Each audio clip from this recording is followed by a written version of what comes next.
Para saber en quién se deposita el Poder Judicial de la Federación, tendremos que recurrir a la Constitución Política de los Estados Unidos Mexicanos, justamente en el artículo 94.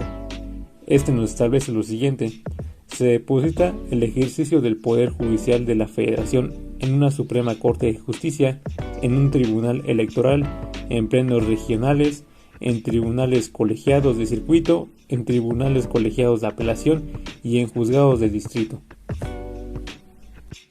La Suprema Corte de Justicia de la Nación es el Tribunal Constitucional de México y encabeza el Poder Judicial de la Federación.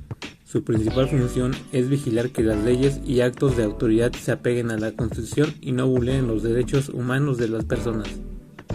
La Corte, en su papel de guardiana de la Constitución, garantiza la separación de poderes, el principio democrático y los derechos fundamentales para beneficio de todas las personas que habitan en el territorio nacional.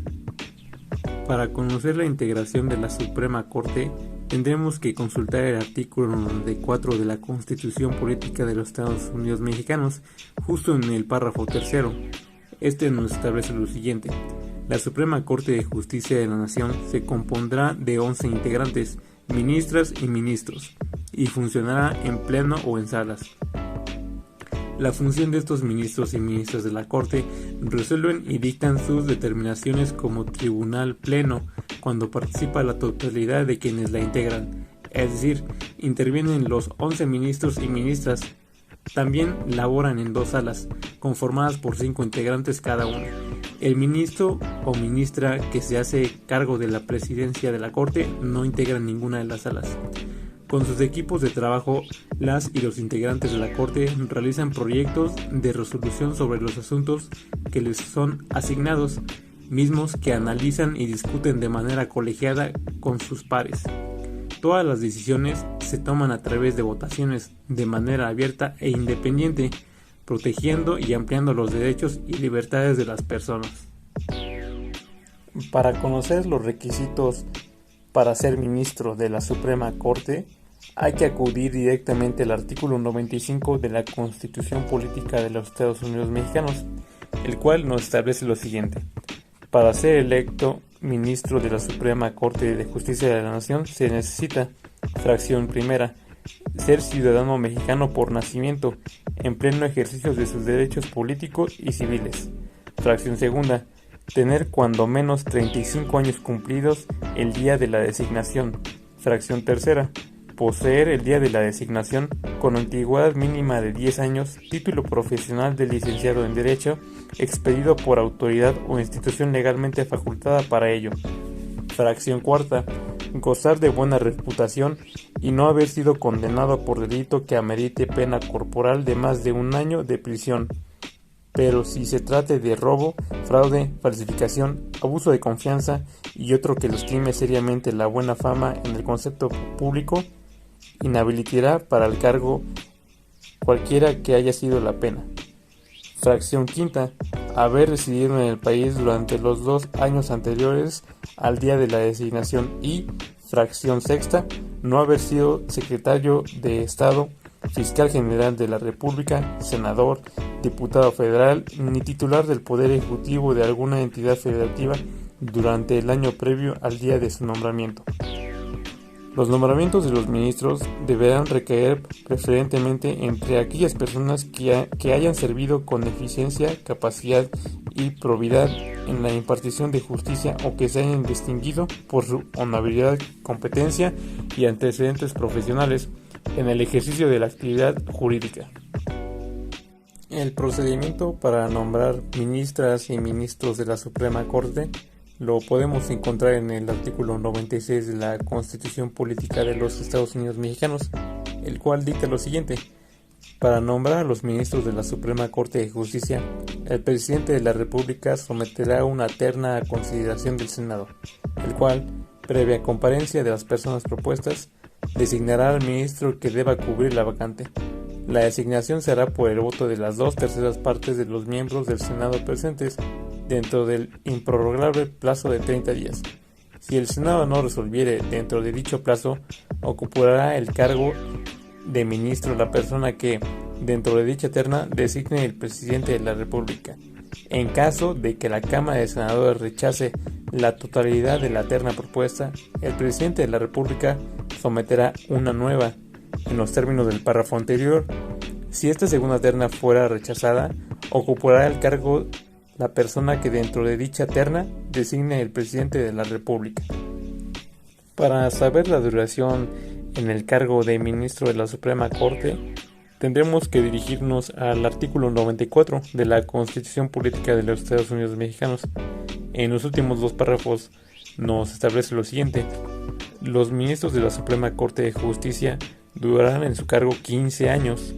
Solo podrán ser removidos del mismo en los términos del título cuarto de esta Constitución y, al vencimiento de su periodo, tendrán derecho a un haber por retiro. Ninguna persona que haya sido ministro podrá ser nombrada por un nuevo periodo, salvo que hubiera ejercido el cargo con el carácter de provisional o interino. Como ya lo habíamos mencionado anteriormente, la Suprema Corte de Justicia está dividida en dos salas. Cada sala tiene ciertas facultades. La primera sala está encargada de sesionar los asuntos de materia civil y penal. La segunda sala es la encargada de sesionar los asuntos de materia administrativa y laboral. Tribunales, órgano del Poder Judicial de la Federación al que corresponden, entre otras competencias, los juicios de amparo directo contra sentencias definitivas, laudos o resoluciones que pongan fin al juicio por violaciones cometidas en ellos o durante la secuela del procedimiento, los recursos que procedan contra autos y resoluciones que pronuncien los jueces de distrito, tribunales unitarios de circuito o el superior del tribunal responsable, cuando, entre otros casos, desechen una demanda de amparo o concedan o nieguen la suspensión definitiva. Integración. Son los tribunales federales integrados por 3 magistrados. En su trabajo son apoyados por un secretario de acuerdos, secretarios proyectistas, actuarios, otros empleados. Los tribunales colegiados de circuito se compondrán de 3 magistrados, de un secretario de acuerdos y del número de secretarios, actuarios y empleados que determine el presupuesto. Artículo 34. Los magistrados alistarán los asuntos con 3 días de anticipación, cuando menos, y se resolverán en su orden. Los proyectos desechados o retirados para mejor estudio deberán discutirse en un plazo menor a 15 días, no pudiendo retirarse un mismo negocio por más de una vez. Requisitos para ser magistrado. En la Ley Orgánica del Poder Judicial de la Federación, en el artículo 106.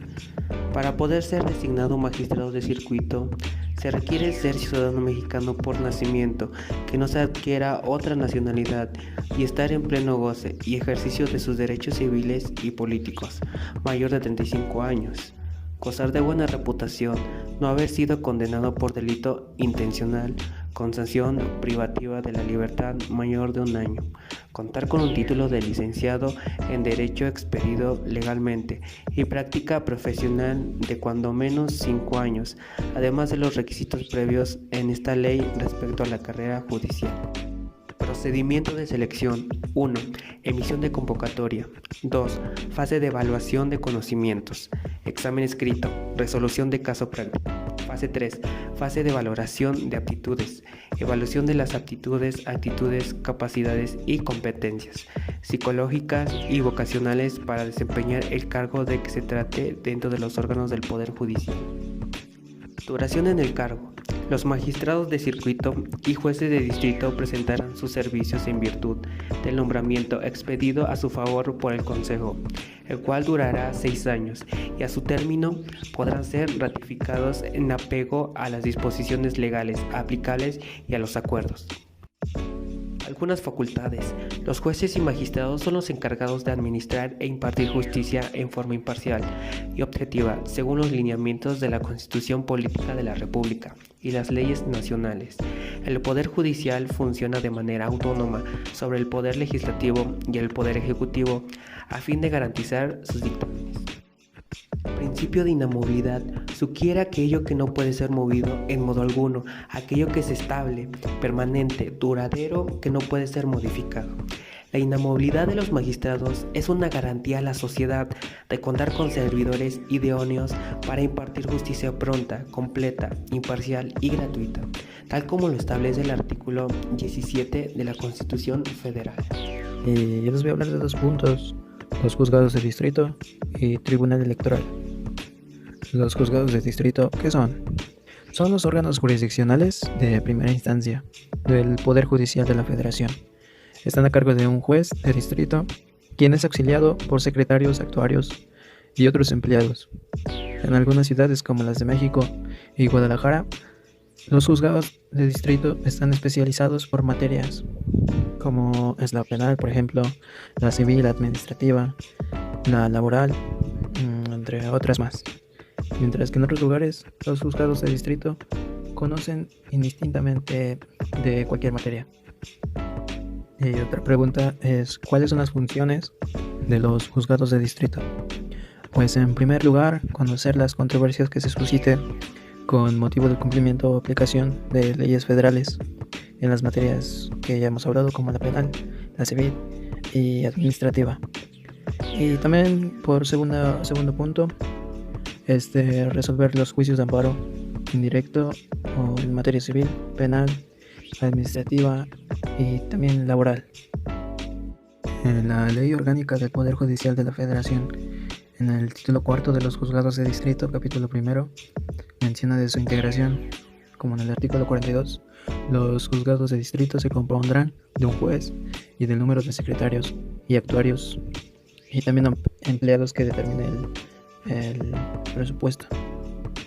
También nos dice que en el artículo 43, cuando un juez de distrito falte por un término menor de 15 días al despacho del juzgado, el secretario respectivo practicará las diligencias y aplicará las providencias de mero trámite y de resoluciones de carácter urgente. En las ausencias del juez de distrito superiores a 15 días, el Consejo de la Judicatura Federal autorizará al correspondiente secretario o designará a la persona que deba sustituirlo durante esa ausencia. Y pues entre tanto se hace la designación y autoriza al secretario, pues se encargará del despacho y del despacho del juzgado en los términos que marca el artículo 42. Y así nos va a ir hablando la Ley Orgánica del Poder Judicial de la Federación en cuanto a su integración y su funcionamiento. En cuanto falte un juez, cómo se irá desarrollando el sistema, quién lo sustituirá, quién ocupará su cargo, mejor dicho, y cómo se elegirán los siguientes lugares. También, por ejemplo, en el artículo 97 de la Constitución Política de los Estados Unidos Mexicanos, reza que las magistradas y los magistrados de circuito, así como las juezas y los jueces de distrito, serán nombrados y adscritos por el Consejo de la Judicatura Federal con base en criterios objetivos y de acuerdo a los requisitos y procedimientos que establezcan las disposiciones aplicables. Durarán 6 años en el ejercicio de su cargo, y al término de los cuales, si fueran ratificados, solo podrán ser privados de sus puestos en los casos y conforme a los procedimientos que establezca la ley. En el siguiente punto, el Tribunal Electoral, su integración la encontramos en el artículo 167 de la Ley Orgánica del Poder Judicial, que dice: la Sala Superior se integrará por 7 magistrados y magistradas electorales y tendrá su sede en la Ciudad de México. Bastará la presencia de 4 magistrados o magistradas para que pueda sesionar válidamente, y sus resoluciones se tomarán por unanimidad o mayoría calificada en los casos expresamente señalados que en las leyes o mayoría simple de sus integrantes hayan dicho. Las y los magistrados durarán en su cargo 9 años. Su elección será escalonada y en caso de vacante definitiva se nombrará un nuevo magistrado o magistrada, quien durará en su cargo por el tiempo restante al del nombramiento original. Y en este caso, mientras se hace la elección respectiva de la persona que ocupará el puesto, la ausencia será suplida por el magistrado o la magistrada de la sala regional con mayor antigüedad, o en su caso, de mayor edad. Si existen asuntos de urgente atención, el Tribunal Electoral cuenta con 5 salas regionales, cada una integrada por 3 magistrados elegidos por el Senado de la República, o propuesta por la Suprema Corte de Justicia de la Nación, y cuyo cargo ejercen por un periodo de 9 años. La sede de cada sala regional es la ciudad designada como cabecera de las circunscripciones plurinominales, en que se divide el país, como Guadalajara, Monterrey, o Jalapa, Ciudad de México y Toluca. Y existe una sala regional especializada con sede en la Ciudad de México, que atiende asuntos relacionados con la fiscalización de los recursos de los partidos, la propaganda y los actos anticipados de campaña. Esto enfocado más a la política. Entre los requisitos para ser magistrado o magistrada del electoral de la sala superior, se requiere contar con licencia para votar con fotografía, acreditar conocimientos de derecho electoral, no desempeñar ni haber desempeñado el cargo de presidente o presidenta del Comité Ejecutivo Nacional o equivalente de un partido político, no haber sido registrado como candidato o candidata a cargo alguno de elección popular en los últimos 6 años inmediatos de los anteriores a la designación, y no desempeñar ni haber desempeñado el cargo de dirección nacional, estatal, distrital o municipal en algún partido político en los 6 años inmediatos anteriores a la designación. Y bueno, les voy a explicar por último qué hace la sala regional de la Ciudad de México. Atiende cuestiones de constitucionalidad y legalidad de las elecciones de ayuntamientos, congresos locales y alcaldías de los estados de Guerrero, Morelos, Puebla, Tlaxcala y la Ciudad de México, salvo cuando haya alguna cuestión de inconstitucionalidad que pueda ser revisada por la Sala Superior. Sí, y así como el Tribunal Electoral del Poder Judicial de la Federación es un órgano especializado del Poder Judicial de la Federación, encargado de resolver controversias en materia electoral y proteger los derechos político-electorales de los ciudadanos. Y por ello es importante conocer un poco de estos dos órganos para saber cómo está compuesto nuestro sistema judicial y electoral. Bueno, espero les haya gustado este pequeño documental. Nosotros como equipo les presentamos lo que es el órgano judicial del Poder Público Federal, y espero pues les haya gustado. Si tienen alguna duda pueden consultarlo y también informarse un poquito de estos temas, porque como fue breve la información, queremos también dar a ese interés a que vean un poquito los artículos que contienen las leyes orgánicas y más a fondo en cómo está compuesto. Muchas gracias por todo. Hasta luego.